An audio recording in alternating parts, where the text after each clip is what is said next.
Hello my future doctors. तो कैसे हो आप? तो उम्मीद है वही मैं सकता मस्त होंगे, स्वस्थ होंगे और पढ़ाई में व्यस्त होंगे। तो एक बार फिर से आपका स्वागत है सी के बाबा की क्लास में और इस आप ही के खूबसूरत से प्लेटफॉर्म पर जिसका नाम ईसीआई नीट।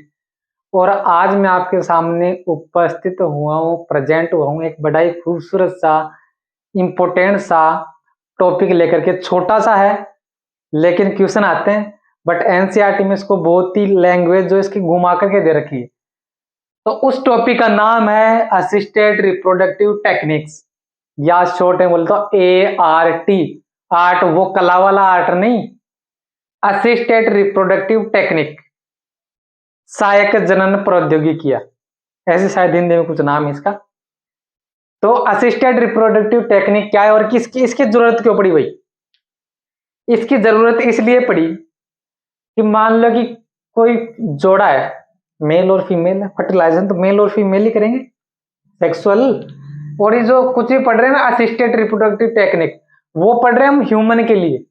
किसके लिए? ह्यूमन के लिए, आदमी के लिए, प्राणी के लिए, इस धरती के सबसे विकसित जीव के लिए। तो ये असिस्टेड रिप्रोडक्टिव टेक्निक क्या है और इसकी रिक्वायरमेंट क्यों पड़ी? कि मान लो कोई मेल और फीमेल है, वो बार बार क्या कर रहे हैं, फर्टिलाइजेशन मतलब सॉरी पॉपुलेशन कर रहे हैं, इंटरकोर्स कर रहे हैं, बट प्रेगनेंसी नहीं हो पा रही। क्या कर रहे हैं? इंटरकोर्स कर रहे हैं, कॉपुलेशन कर रहे हैं, बट किसी कारणवश प्रेगनेंसी नहीं हो पा रही। तो आप बोलोगे सर तो वहां पर फिर कॉन्ट्रासेप्टिव मेथड यूज कर रहे होंगे वो, इसलिए प्रेगनेंसी नहीं हो पा रही। यही तो दिक्कत है, बिना कॉन्ट्रासेप्टिव मेथड के कर रहे हैं। क्या? बिना कॉन्ट्रासेप्टिव मेथड के क्या कर रहे हैं? वो इंटरकोर्स कर रहे हैं, प्रेगनेंसी नहीं हो रही। और ऐसा करते करते उनको 2 साल से ज्यादा हो गए। कितने साल रहे? 2 साल। कोशिश जारी है पर फिर भी कुछ हो नहीं रहा है। समझ रहे हो? Without the help of contraceptive method. और होना क्या चाहिए? 2 साल से ऊपर या 2 साल। एनसीईआरटी की इंफॉर्मेशन में बता रहा हूं, मन से नहीं फेंक रहा हूं कुछ भी। तो 2 साल से ज्यादा हो गए और बिना कॉन्ट्रासेप्टिव मेथड के कर रहे हैं, पॉपुलेशन या इंटरकोर्स, फिर भी वहां पर क्या है कि प्रेगनेंसी नहीं हो पा रही है। तो उस कंडीशन को क्या बोला जाएगा? स्टेरिलिटी बोलते हैं उसको, स्टेरिलिटी। उसके लिए क्या शब्द इस्तेमाल करते हैं? वंध्यता। आपने नाम सुना होगा वंध्यता, स्टेरिलिटी भी सुना होगा, वंध्यता आपने नाम सुना होगा। तो उस कंडीशन का नाम क्या है? स्टेरिलिटी। और स्टेरिलिटी को खत्म करने के लिए जो टेक्निक्स इस्तेमाल की जाती है, टेक्निक्स स्टेरिलिटी को हटाने के लिए या प्रेगनेंसी करवाने के लिए जो टेक्निक्स इस्तेमाल की जाती है उनको बोला जाता है असिस्टेड रिप्रोडक्टिव टेक्निक्स। मतलब ऐसे टेक्निक्स जो असिस्ट कर रही है, किसके लिए? रिप्रोडक्शन के लिए असिस्ट कर रही है, प्रेगनेंसी के लिए असिस्ट कर रही है। ठीक है जी साहब, यह तो समझ गए रिक्वायरमेंट क्या है और ये क्या होती है। अब पहले मैं एक इंफॉर्मेशन आपको दे दूं कि ये जो आपका चौथा नंबर का chapter 12th class NCERT bio का जो 4th जो चैप्टर है, जिसका नाम रिप्रोडक्टिव हेल्थ, रिप्रोडक्टिव हेल्थ, उसमें बड़ी क्या है, बहुत सारी शॉर्ट फॉर्म दे रखी है। तो नीट के अंदर इन शॉर्ट फॉर्म की जो है फुल फॉर्म भी पूछी जाती है, तो मैंने फुल फॉर्म भी यहां पर लिख रखी है। ठीक है, तो जो असिस्टेड रिप्रोडक्टिव टेक्निक्स है वो होती है 2 टाइप्स की। ये टोटल एनसीईआरटी है, टोटल एनसीईआरटी है। तो वो 2 टाइप की होती है, एक तो है इन विट्रो फर्टिलाइजेशन, एक है in vivo fertilization. In vitro fertilization और एक होती है इन विवो। अब एक देखिए चीज ध्यान ध्यान देना आप कि इन विट्रो फर्टिलाइजेशन की जब शॉर्ट फॉर्म बनाएंगे ना तब क्या बनेगी? आईवीएफ। और इसकी भी जब शॉर्ट फॉर्म बनाएंगे इन विवो फर्टिलाइजेशन की, तब इसकी भी क्या बनेगी? आईवीएफ। बट जो आईवीएफ शॉर्ट फॉर्म यूज की जाती है वो ओनली किसके लिए यूज की जाती है? इन विट्रो के लिए। तो आईवीएफ कहीं पर लिखा हुआ है तो उसका मीन क्या है? इन विट्रो फर्टिलाइजेशन, ना कि इन विवो फर्टिलाइजेशन। ठीक है, तो दोनों में अंतर क्या है? दोनों में अंतर क्या है? इन विट्रो फर्टिलाइजेशन का मीन है कि यहां पर जो फर्टिलाइजेशन होगा वो फीमेल की बॉडी के बाहर होगा। कहां पर होगा? फीमेल की बॉडी के बाहर। मतलब फीमेल के अंदर जो गड़बड़ है वो फर्टिलाइजेशन के अंदर गड़बड़ है, मतलब वहां पर फर्टिलाइजेशन नहीं हो पा रहा है, किसी कारणवश। इसलिए फर्टिलाइजेशन हम आर्टिफिशियली लेबोरेटरी में करवाएंगे, तब उसको बोलेंगे क्या? In vitro fertilization. दूसरी जो टेक्निक है इन विवो फर्टिलाइजेशन, वहां पर फर्टिलाइजेशन में कोई गड़बड़ नहीं है, फीमेल के अंदर फर्टिलाइजेशन के लिए सब कुछ व्यवस्था है, बट और वहां पर कुछ कंडीशन आ रही है, जैसे गेमेट का प्रोडक्शन नहीं हो रहा है, या जैसे कि गेमेट का नंबर कम है, तो वो सारी सारी चीज। तो यहां पर क्या होगा? Fertilization outside the female body, और इन विवो में क्या होगा? Fertilization inside the female body. अब जो इन विट्रो फर्टिलाइजेशन है इसमें भी 3 टेक्निक शामिल है। कितने टेक्निक शामिल है? 3 टेक्निक शामिल है। Gift, IUT, ICSI। और पहले मैं बता दूं कि जो इन विट्रो फर्टिलाइजेशन से जो हम बेबी बनाएंगे उनको बोला जाता है टेस्ट ट्यूब बेबी।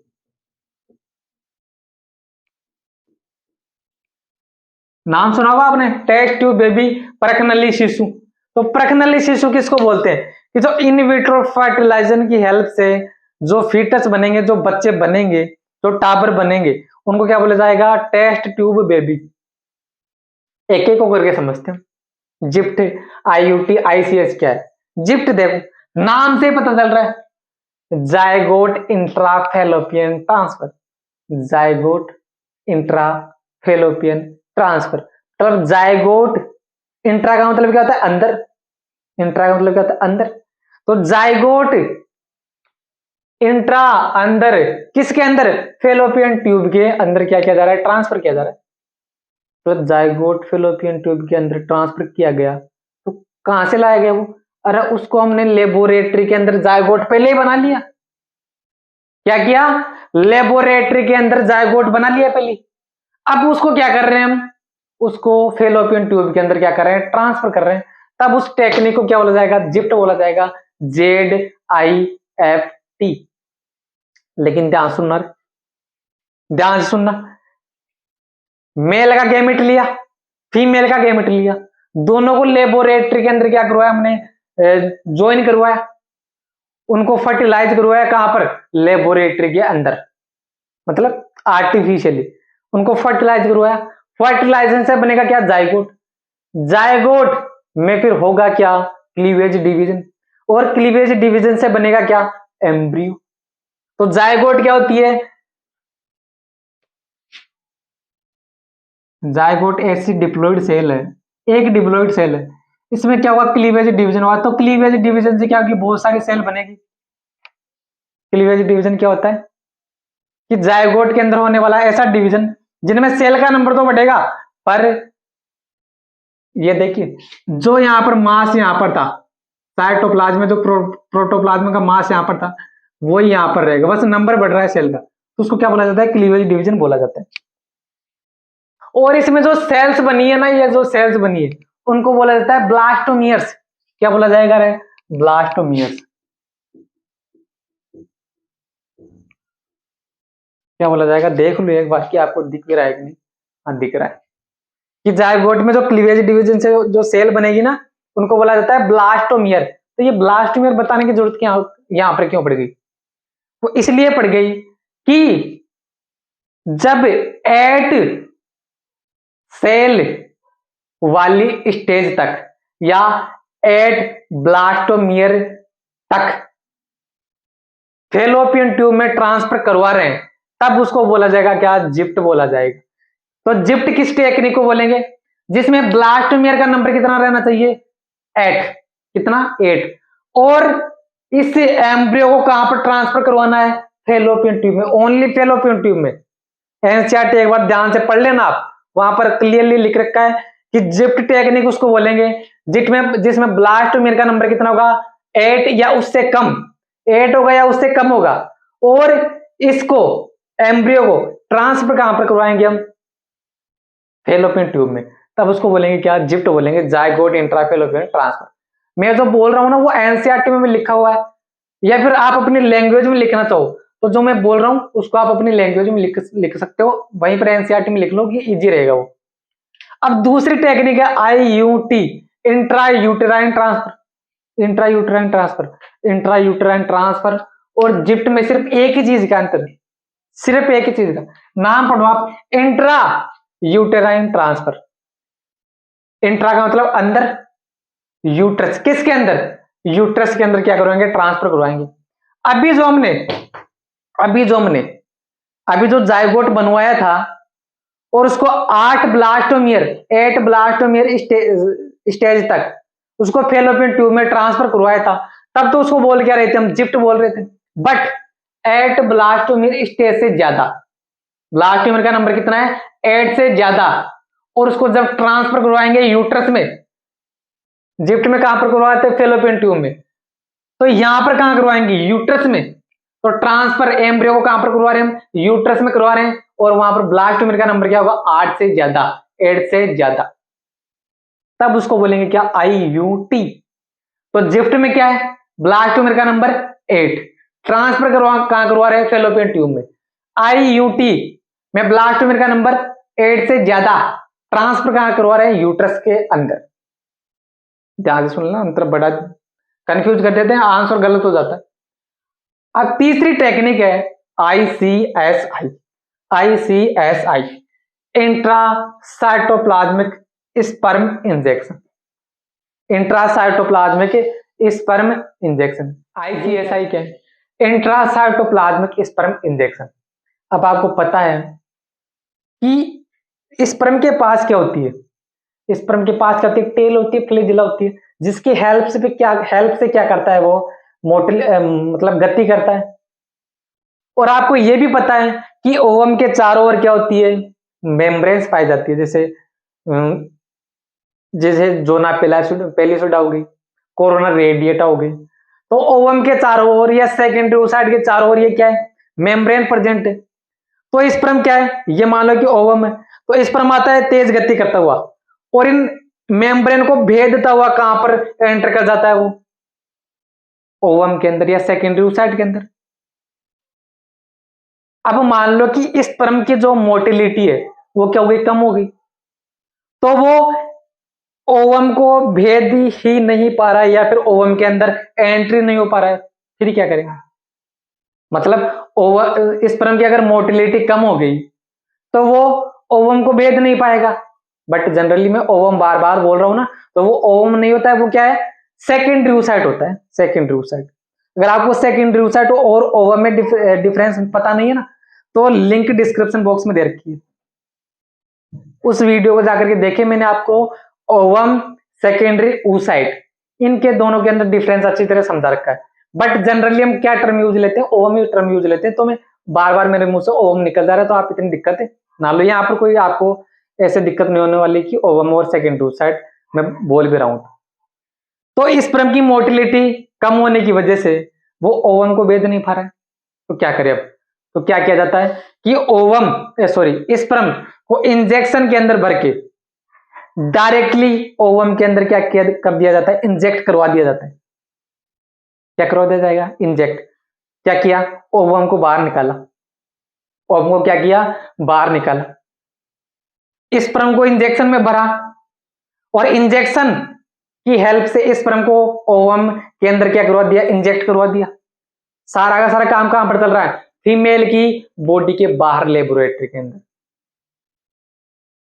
अब स्पर्म इंजेक्ट करवाने के बाद में क्या बनेगा, जायगोट बनेगा।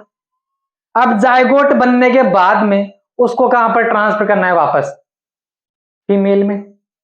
और तो गड़बड़ फीमेल के अंदर थोड़ी थी, गड़बड़ तो कहां पर थी, गड़बड़ तो उस मेल के स्पर्म में थी कि उसकी मोटिलिटी क्या थी, कम थी।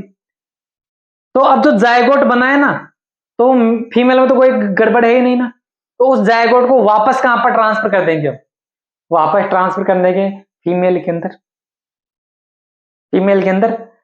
अब वही बात है कि जायगोट को ट्रांसफर कर रहे हैं, 8 ब्लास्टोमियर तक ट्रांसफर करेंगे तो कहां पर करेंगे, फेलोपियन ट्यूब में, और 8 से ज्यादा करेंगे तब कहां पर करेंगे, यूट्रस में। तो ICS के बाद में, इंट्रासाइटोप्लाज्मिक स्पर्म इंजेक्शन करवाने के बाद में क्या बनेगा, जायगोट। उस जायगोट को जिप्ट या IUT की हेल्प से फीमेल के अंदर क्या कर दिया जाएगा, ट्रांसफर करवा दिया जाएगा। ये तीनों टेक्निक एक एक वर्ड में बार बार बोल रहा हूं और बहुत धीरे धीरे बोल रहा हूं, क्योंकि बहुत ही कंफ्यूजन होती है, एनसीईआरटी में बहुत ही कंफ्यूज करके लिख रखा हुआ। ठीक है, अब आगे इन वीवो फर्टिलाइजेशन, यहां पर दिक्कत क्या है कि दिक्कत यह है कि फीमेल के अंदर फर्टिलाइजेशन नहीं हो सकता,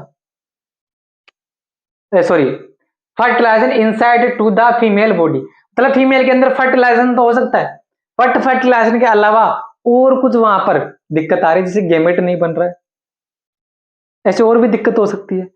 तो इन वीवो के अंदर क्या क्या आ रही है, तो gift GIFT gamete intrafallopian transfer, और दूसरी है AI आर्टिफिशियल इंसेमिनेशन, या AI का दूसरा नाम है IUI intra uterine insemination.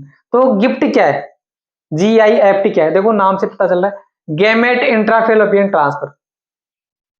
Gamete intrafallopian transfer हो क्या रहा है कि या तो फीमेल के अंदर गेमेट बन नहीं रहा है, या बन भी रहा है तो वो कहां तक नहीं पहुंच पा रहा है, वो फेलोपियन ट्यूब तक नहीं पहुंच पा रहा है। क्यों फेलोपियन ट्यूब तक, अरे फर्टिलाइजेशन कहां पर होना है, फेलोपियन ट्यूब में ही तो होना है फर्टिलाइजेशन। तो फेलोपियन ट्यूब में कुछ गड़बड़ नहीं है, गड़बड़ ये है कि फीमेल के अंदर या तो गेमेट बन नहीं रहा है, या वो बन भी रहा है तो वो फेलोपियन ट्यूब तक नहीं पहुंच पा रहा है जहां पर फर्टिलाइजेशन होना है। तो क्या करे फिर, तो क्या करे, तो या तो हम ऐसा कर सकते हैं कि दूसरी फीमेल का ओवम निकाला, और जिस फीमेल में ये दिक्कत आ रही है उस फीमेल के अंदर उस ओवम को ट्रांसफर कर दे, मतलब किसी दूसरी फीमेल का ओवम निकाल करके उस फीमेल की फेलोपियन ट्यूब में ट्रांसफर कर दे। एक तो ये रास्ता ये है। दूसरा रास्ता ये कि मान लो कि उस फीमेल के अंदर गेमेट तो बन रहा है, लेकिन वो फेलोपियन ट्यूब तक नहीं पहुंच पा रहा है, तो क्या किया हमने, उसी फीमेल के गेमेट को निकाला, मतलब ओवम को निकाला और कहां पर ट्रांसफर कर दिया, फेलोपियन ट्यूब में ट्रांसफर कर दिया। ध्यान से सुनना, एक बार वापस सुनना। या तो फीमेल के अंदर गेमेट नहीं बन पा रहा है, तो इसका एक ही इलाज है कि किसी दूसरी फीमेल से गेमेट ले लो, किसी दूसरी फीमेल से ओवम ले लो और कहां पर ट्रांसफर कर दो, उसको फेलोपियन ट्यूब में ट्रांसफर कर दो। या दूसरी कंडीशन ये है कि उसमें ओवम तो बन रहा है, लेकिन वो ओवम निकल करके फेलोपियन ट्यूब तक नहीं जा रहा है, तो हमने क्या किया, उसी ओवम को निकाला ओवरी से और निकाल करके कहां पर ट्रांसफर कर दिया, उसी की फीमेल की फेलोपियन ट्यूब में ट्रांसफर कर दिया, बस दिक्कत खत्म हो गई। तो गेमेट इंट्राफेलोपियन ट्रांसफर, तो गेमेट को कहां पर ट्रांसफर कर रहे हैं, गेमेट को इंट्रा इंट्रा मतलब अंदर, किसके अंदर, फेलोपियन ट्यूब के अंदर ट्रांसफर कर रहे हैं, बस।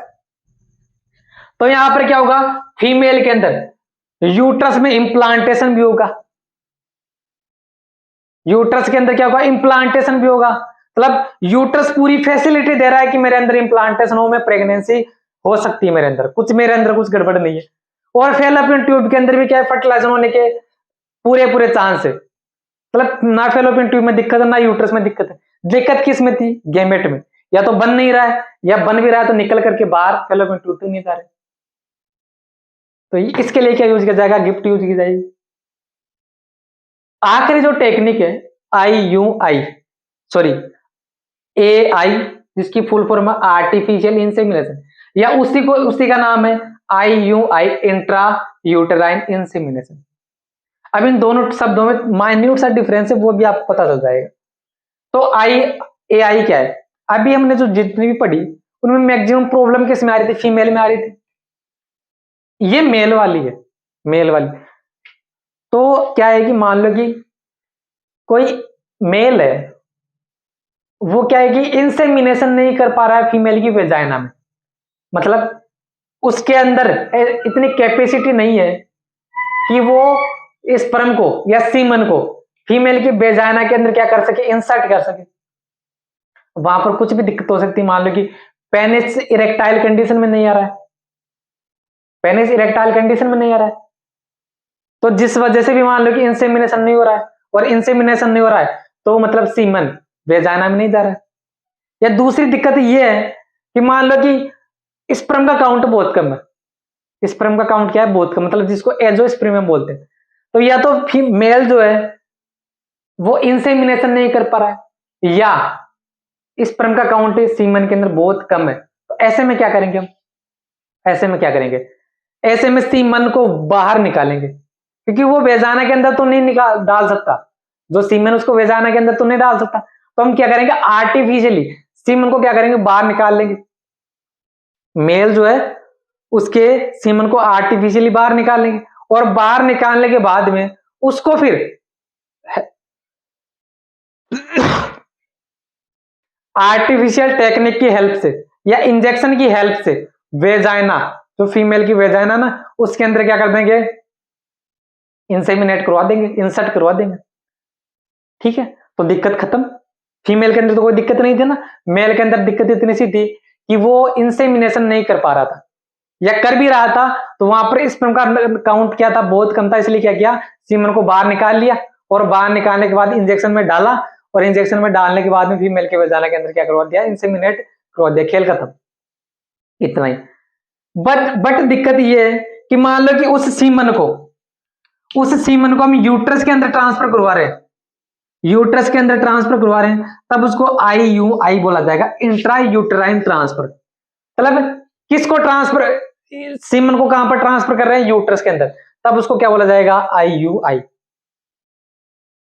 और अगर किसी पार्ट में इंसेमिनेट करवा रहे हैं, तब उसको क्या बोला जाएगा?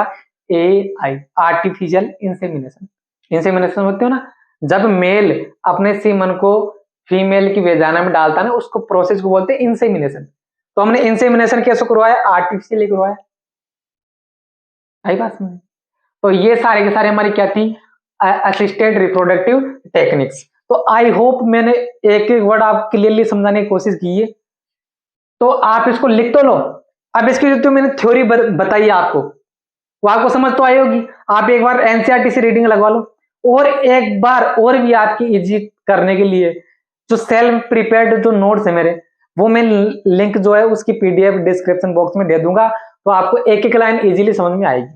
ठीक है, तो ऐसे ही हंसते रहे, मुस्कुराते रहे, स्वस्थ रहे, मस्त रहे। तो एक बार फिर से हम मिलेंगे अगले लेक्चर में, तब तक के लिए थैंक यू वेरी मच।